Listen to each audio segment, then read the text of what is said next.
வணக்கம். நான் இன்று மகாகவி பாரதியார் பற்றி பேச வந்துள்ளேன். மகாகவி பாரதியார் ஒரு சுதந்திர போராட்ட வீரர் ஆவார். பாரதியார் டிசம்பர் 11, 1882 ஆண்டு பிறந்தார். பாரதியார் ஒரு தமிழ் கவிஞர்.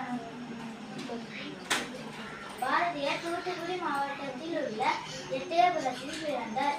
இவரது தந்தை சின்னசாமி அடியார், தாயார் லட்சுமி அம்மாள் ஆவார்கள்.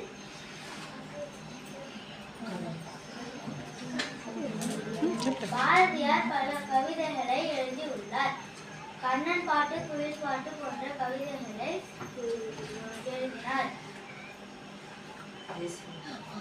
தேசிய கவி பாரதியார் தேசிய கவி என்று போற்றப்படுகிறார். பாரதியார் 1921 ஆண்டு செப்டம்பர் 11 மறைந்தார். பாரதியாரை பின்பற்றி நாமும் தமிழ் மீது